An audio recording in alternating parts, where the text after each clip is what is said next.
What's the story, Morning Glory? What's the word, Hummingbird? Thank you so much for clicking on my channel and for joining me for this review of The Real Housewives of Dubai, Season 1, Reunion Part 2. Okay, Reunion Part 2 was a snooze fest. It was difficult to get through. It had little pops of entertainment, little pops of something interesting, but for the most part, yeah, it was not good for me. The Book of Lies. Stanberry brought out this book with Lisa's face on the cover, and on the cover, her face has this long Pinocchio nose, right? And the book is titled "The Book of Lies," and it's supposed to be all of these receipts, I guess, like Twitter messages that Lisa put. I don't know what the hell was in the book because guess what? They really didn't show too much of it. It looked like there was a lot in it, but not a lot of it was shown. So it was much ado about nothing. They showed a couple of her tweets that she had put. I don't even remember what the tweets were because it wasn't that interesting. These women on the reunion, okay, fight a lot about nothing. Absolutely nothing. And it makes it look like they're trying to appear interesting so that they can get another season, so that they can stay on the show. It's like a lot to do about absolutely nothing. So the Book of Lies to me was a complete bust. It got really serious when they talked about Chanel Ayan and her childhood trauma. That was very difficult to watch. It was really, really sad to hear her story of how she was mutilated as a child at the age of 5. When she talks about being tied down and the things that were done to her. And she was told at the time that it was for the sake of religion. And Ayan says on the reunion, my religion doesn't teach anything about having to do those kind of things to little girls. So, and her religion, by the way, she's Muslim. She says there's nothing in the Quran that says that is a requirement to do to little girls. And so it was really difficult to watch. She got her story out. It's important that she got her story out because people need to know that these things are happening in the modern world. And yeah, it was really difficult. So they she talked about how the only way that she was able to even bring it up on the show during the season was because of Sarah. Sarah gave her the strength to talk about it and to go and seek help because she was holding in a lot of anger towards the people, the relatives. I think it was her aunt who did this to her. People that she loved, people that she trusted, completely violated her, and so she held on to a lot of anger and resentment. So talking to Sarah, she was encouraged to go see a therapist, which was, I think, the hypnotherapist. And so that ended up helping her quite a bit.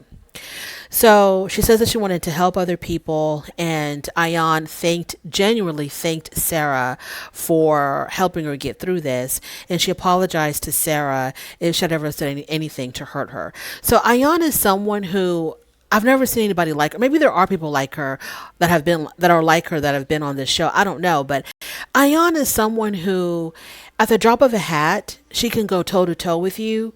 And then in the next second, in a flash, she's apologizing. She wants to work it out with you. She wants to give you a hug. She's so quick, which is a good thing. She's really quick to just let bygones be bygones. Okay, we did our thing. We argued. We disagreed. Now we've made up. Let's just move on and completely forget about why she even didn't like you or why she was even arguing with you. And that's something that Stanberry needs to learn because Stanberry looks like she really holds on to a lot. So then there was this discussion about how supposedly some of the ladies were in cahoots and trying to get rid of Stanberry from the show. And Andy kind of said it straight, kind of like there's no way in hell that any of y'all would have had the power, the authority to get rid of anybody. Andy said, we chose her to be the anchor of the show. They chose Caroline Stanberry to be the anchor of this show. So she wasn't going to go anywhere, regardless of how the other women felt. I mean, the other women, they would have gotten rid of the other women, which were supposedly Lisa, Ayan, I don't know who else. They would have gotten rid of them before they got rid of Stanberry because the Stanberry was the anchor of the damn show. So yeah, that wasn't going to happen. Then they talk about they talk about children. So we see the whole montage of all of their kids, being funny, being quirky, whatever. And so they talk to Stanberry about what she would do differently if she were to have more children than what she would do with her than what she did with her other kids, her older kids. And she says that she would definitely be more, what did she say, more maternal. She says that when she had children, when she had her kids, she did not feel that immediate maternal attachment to her children. Which I mean, look, when a woman gives birth, the hormones, everything that you go through emotionally, hormonally, is that a word? Mentally, everything that you go through, it's like it's unexpected. You get the feelings that you never felt before when you have this brand new baby. I mean, it's unexpected. So she says that she never felt that immediate attachment to her children when she gave birth to them. But of course, it grew definitely soon after. She said that she would never send her kids to boarding school, like, what was done to her. And that there's a lot of things that she's going to be doing differently with her future children if she should have any. Sarah tells us that her son doesn't really have a very close relationship with his father. She's like the main caretaker for him. And she also talked about how, because I think Andy asked her, what is it like being a single mom in a culture like Dubai. And she said that, there are people that don't really care. And then there are people who think it's a really big deal and give her a lot of grief about it. But she says that she wouldn't change anything for the world. She says that she would do this over and over again if she had to. But she is, looking forward to finding a partner, finding a husband, and having that happily ever after. Stanberry had no good. They talked about Stanberry not inviting Ayan to her engagement party. Was that her hen party? I think it was. Yeah, I think it was her hen party. I don't remember. Whatever it was that took place in the very beginning of the episode on the boat, on the yacht, and Ayan was not invited. So Ayan wanted to know, why wouldn't you have invited me? And Stanberry really had no good reason to not invite her. She was just being a mean girl. Stanberry was just being a mean girl. I don't even know why. I don't even know what the beef is between Caroline and Ayan. I have no idea. But to me, it seems like she was just being a mean girl. I do remember her saying something like that whenever Ayan shows up, it's like a huge production. Maybe she didn't want to invite Ayan because Ayan would upstage her like she did at her own engagement party. So they talked about the engagement party and the whole thing about Ayan showing up looking like a bride.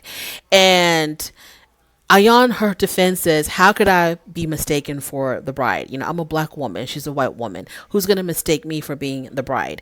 And, Stanberry, her big thing was, you don't show up looking like you're wearing a veil and a wedding gown or whatever the hell you're wearing, you don't want to show up looking like a bride. And she showed up looking like a bride.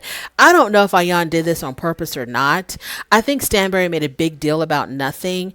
Ayan, no matter what Ayan would have worn, she would have been the center of attention. She would have grabbed people's attention because whatever she's going to show up in is going to be extravagant. It's going to be over the top. It's going to be Ayan. So whatever she wore, she was going to steal the attention away from Stanberry because Stanberry cannot compete with the fashion of Chanel Ayan. Sarah even said that Ayan should have toned it down a bit, out of respect for the bride, and that beauty should be humbled. Beauty is also being humbled. And Sarah, we don't need to hear that. We don't care about your quotes and whatever the hell you're trying to do. Your lofty ideas and opinions, and we don't care about that. We like Ayan. Part of what made this show interesting, Sarah, my dear, is Ayan being as extravagant and over the top and extreme as she was in her fashions. Okay, whether you liked it, whether you didn't like it, whether you thought it was hilarious, or whether you thought she was whatever you thought, you were thinking something whenever Ayan came into the room. We thought nothing of you, Sarah. You were just kind of like faded off into the background. And that's why I say, if this season comes back, I don't know if if this show comes back for another season, I don't know if Sarah or Nina need to come back for sure. For sure. Please do not bring back Nina. We talked about the trip to Norai. Everybody agreed that when Ayan and Stanberry had that huge fight, that it was a it was a big misunderstanding, and it was a misunderstanding on Ayan's part. Everybody agreed. Even Ayan herself said when she looked back, she realized that Stanberry was not coming after her. Stanberry was actually agreeing with her, and that she completely misunderstood what Stanberry was saying. And so then they gave each other some corny gifts. The best gift of all was the gift that Sarah gave to what's her name? Brooks, Caroline Brooks, was a trip to somewhere. So that was like the best gift of all. But the other gifts were all corny. And I understand they're all like gag gifts, not to be taken too seriously, tongue in cheek. I get it, not interested. So that's the end. That is the end of The Real Housewives of Dubai. The season was so. I give it a strong C. I give it a very strong C. If this show never came back, I wouldn't miss it. I missed Miami. When The Real Housewives of Miami first came on, however many years ago that was, I loved it. I watched it. I liked it. Then they didn't bring it back. And I was really disappointed because I was always wondering, like, what happened to those women? Like, what is going on with those women? It was really good. I really missed The Real Housewives of Miami. Then they brought it back again recently. I haven't watched this newest season. I didn't watch it, but I might. But yeah, Miami stayed on my mind. Dubai, I don't think really will stay on my mind other than Chanel. I felt like Lisa Milan, her dress, that slit was way too high. It was way too high. What I don't like to see is women who are wearing something that's very, very nice or whatever, but they're so uncomfortable. You know, the way they sit, the way they move, you can tell they're very, very uncomfortable. It really takes away from